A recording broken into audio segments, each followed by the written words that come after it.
It's time to Ask Mundo Anything on 95.7 FM KCMO Talk Radio. All right, let's start off with John in KC North, 913-408-7957. Go ahead, John. Hey, good morning, Pete. With Halloween coming up here really soon, what are you, or do you dress up for Halloween when you take the girls out? Or do you hand out candy? And do you dress up Woody? Woody's the dog, by the way, for anyone wondering, just to clarify. Yeah, I'm going as Emmanuel Cleaver this year. You mustard. No. Yes, I will dress up. We've done that with the girls the last couple of years. What was I? 2 years ago, I was the Nutcracker because they were, fairies. Last year, I was Frankenstein. And this year, they want to be cowgirls. So, you know what? They need a cowboy. So that's what I'm going to be, a cowboy there, John. All right? Awesome. And do you dress up Woody? Woody will not be dressing up. The only year that Woody was a part of the costume was, I guess our oldest, she was not even a year old. So we only had the one kid. And she was Dorothy, and Woody is a 25-pound black Havanese. So he played Toto very well because he kind of looks like a bigger Toto. So I was pushing this year to go back to the Wizard of Oz because Woody's 13 and God bless him, he's in great health. He's in amazing shape for a 13-year-old dog. But I admit, I don't know how many Halloweens he's got left. And the Toto thing kind of works with him because, once again, he looks like Toto. He's just like twice Toto's size. And I'm like, hey, we got the whole cast here. We could have a Tin Man. We could have a Scarecrow. We could have a Lion. We could have Dorothy.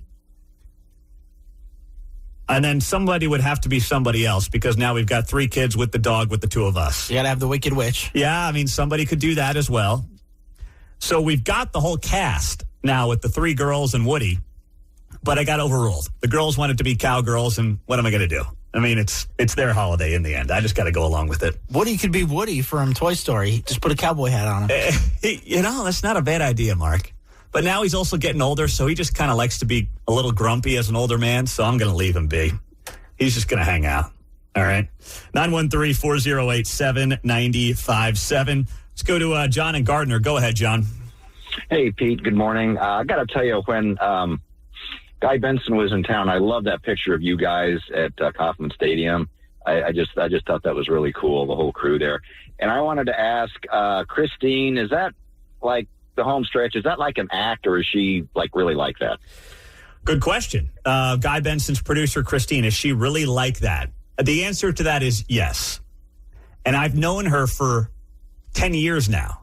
When I was doing work at Fox News Radio and I was filling in for some of the shows, she was there. She's been there for almost 20 years.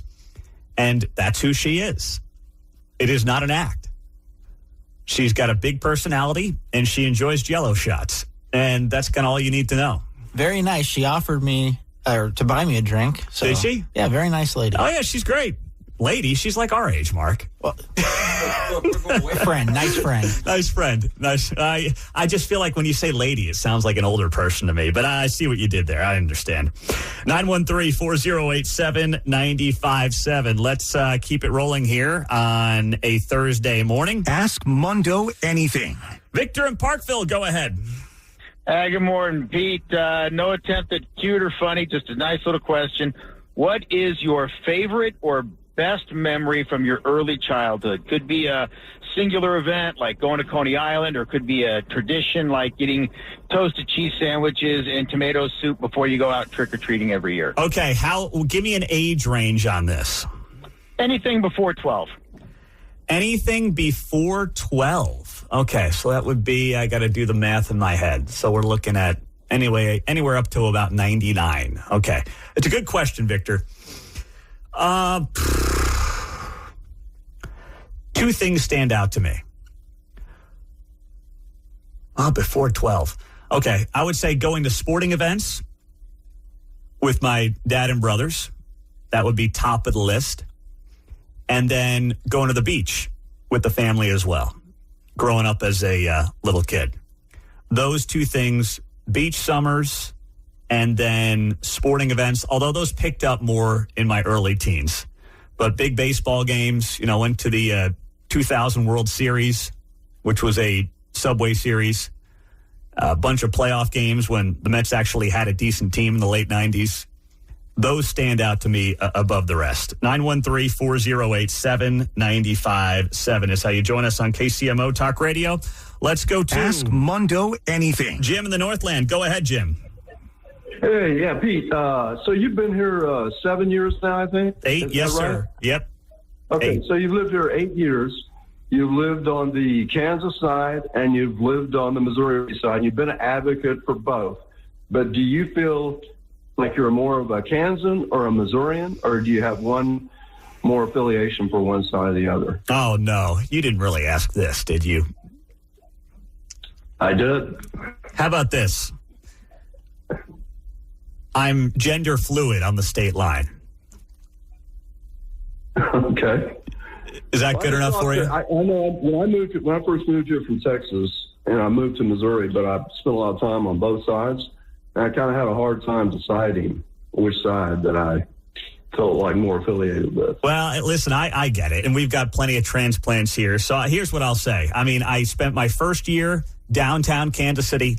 Loved the experience, pre-COVID, pre all the anti-cop craziness. It was great. 6th and Broadway was a tremendous place to spend a year and really experience the city before our oldest was born. Then, works on the Kansas side. So I moved to the Kansas side, want to have a short commute in the morning. It works out very well. Love our neighborhood, love our community. It's outstanding, too. If I could live anywhere in the metro, it would probably be in Platte County. I love Platte County. But it would take me 45 minutes to get here, so it's not realistic. So culturally and socially, I'm comfortable where I'm at on the Kansas side. But I will admit that, when it comes to more of the political arena, I have more in common on the Missouri side. So I'm going to just say bi gender and leave it at that. And maybe that's too political of an answer for people, but you know what? That's what I'll say. 913-408-7957. Let's go to Ask Mundo anything. David in Kansas City. What do you got?